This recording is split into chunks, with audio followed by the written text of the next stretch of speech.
are building or renovating your new home and you haven't allowed for a step-free entry or wider doors, then you might have some suits pay you a visit to enforce the new law and order. Hi everyone, if you're thinking of building or renovating, then this is the place to be. I am Nikki and tonight we'll be going through the all-new entry, door and corridor regulations that you need to know for building your new home in Australia.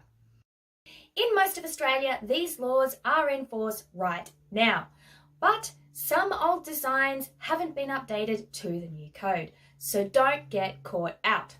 For tonight, we will only be covering access and egress. If you want to know about the new existing bathroom and energy efficiency requirements, then please check out our other videos. The links are in the description, as well as links to everything that I will be referencing tonight. Now remember, each state is slightly different, so please ensure you check your state or territory documentation to ensure nothing is overridden, or get an expert to help you out.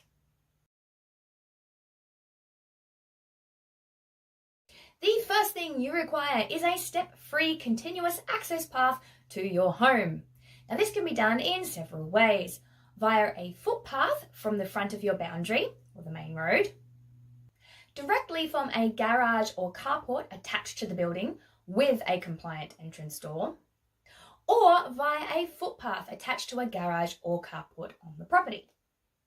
The most common and easiest, in my opinion, to achieve this is via an attached garage, but that might not work for all situations. And of course, these are government regulations, so it doesn't stop there. These paths to the property have certain conditions. Essentially, these are very similar to the rules associated with entering public buildings, and the whole point is to make it easier for you and your guests to enter the building easily and safely. The main requirements for these access entries are no steps, a maximum gradient of 1 in 14, a maximum crossfall of 1 in 40 for shedding water, a minimum width of 1,000 millimeters or 1 meter between obstructions. Now this includes any curb ramps or any part of the balustrades. The path must connect to a compliant entrance door. If any part of the path is suspended above a ground level, like a deck, then it must adhere to the relevant Australian standards. If you have any gates along this path, they need to have a minimum clear opening width of 820 mil. And if your ramp is over 9 meters long, then you will need to do some more calculations to include at least one landing. If you want to do more than one gradient in your access path, then there are some additional rules for this, and some math that you have to do. You can find that information here. Alternatively, you can do a shallower or equal to 1 in 20 gradient and have the path as long as you like. Word of warning though, if you are going to do this, I suggest allowing for, say, 1 in 25, so you have enough tolerance on the site. Otherwise, you might need a redesign of your whole front or side entrance if the 1 in 20 cannot be met. If you are doing this as part of a renovation, or you need a step that is no more than 190 mils high, then you are allowed to use one step ramp in this path. If you are entering from an attached garage or carport, then you don't need to worry about all of this. Instead, you need to allow for a larger parking space and slightly different gradients depending on the floor material. In each situation, however, you must have a path of travel directing you to a compliant entry door.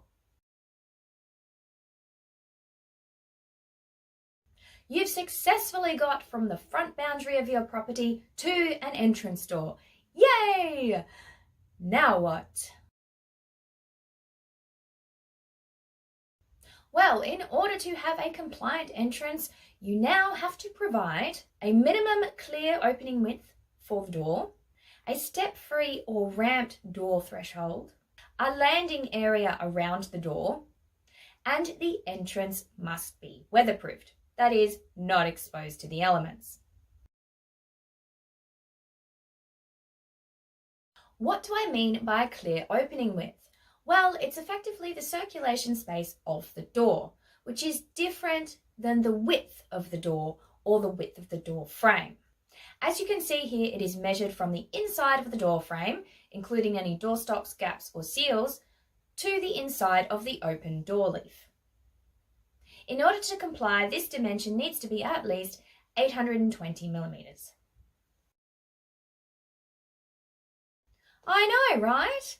Thankfully, these days, most entrance doors are bigger and wide enough to comply with these requirements. But if you are using your garage as a step-free access path, then you will need to upgrade the size of the door that links the garage to your house.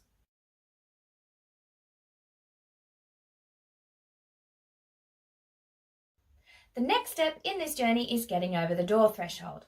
It doesn't make sense to have a step-free access path leading to a door that you then have to step over.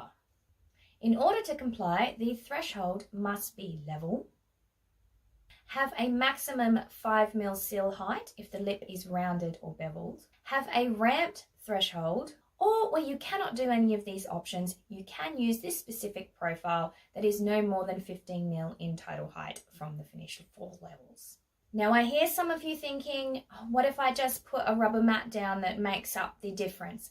No, doormats do not count as part of the finished floor level, but carpets, tiles and decking do. So you have to take into account the thickness of whatever material you're using when you are doing these calculations.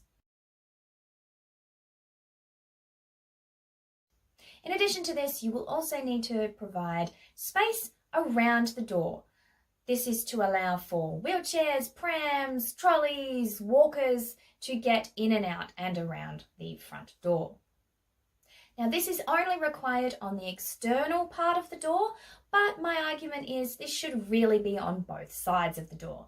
But it is not required and obviously cannot be done in all situations. Still, I think it's a good idea to do it if you can. So, in order to comply, the exterior landing needs to be a minimum 1200 mm by 1200 mm area on the external side of the door, unobstructed other than by a compliant gate or screen door, which also means that any columns or posts are not allowed to be in this zone, and have a level gradient not more than 1 in 40. Now some good news, you do not have to provide this to the required compliant door if you are entering from a garage or carport. This is only for the main entrance door to the house.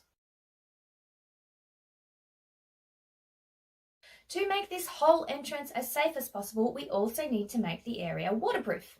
Thankfully, there are plenty of options and combinations of options you can use to ensure compliance. You can install a channel drain, have decking or other permeable surface that easily drains, of course, or have a minimum 1200 mm square roof over the required landing area, where the floor under has a maximum fall of 1 in 40. If you have a channel drain, it must be easily cleaned. This is especially true in bushfire-prone areas. The last thing we need is a whole heap of fire accelerant sitting underneath your front door.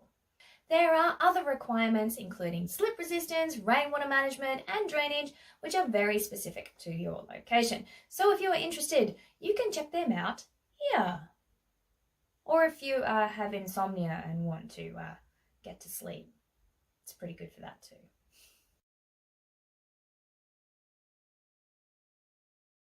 Now that we are finally in the building, there are some areas of the house that will also require wider doors with a clear opening width of a minimum of 820 mm.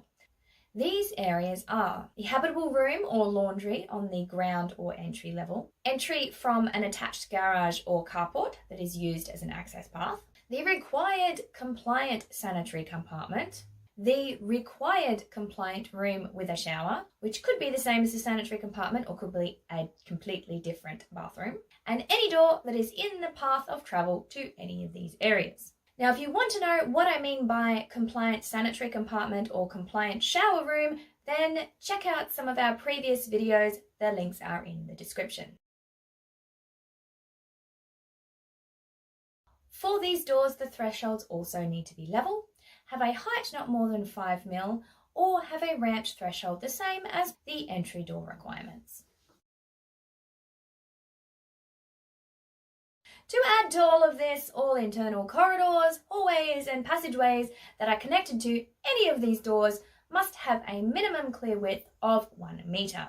Now this is measured between the finished surface level of both of the walls and does not take into account any skirting boards, architraves, cornices, power outlets or light switches. That concludes our National Construction Code update series for the moment. Always check to ensure this information is still current, especially if you're viewing this in the future.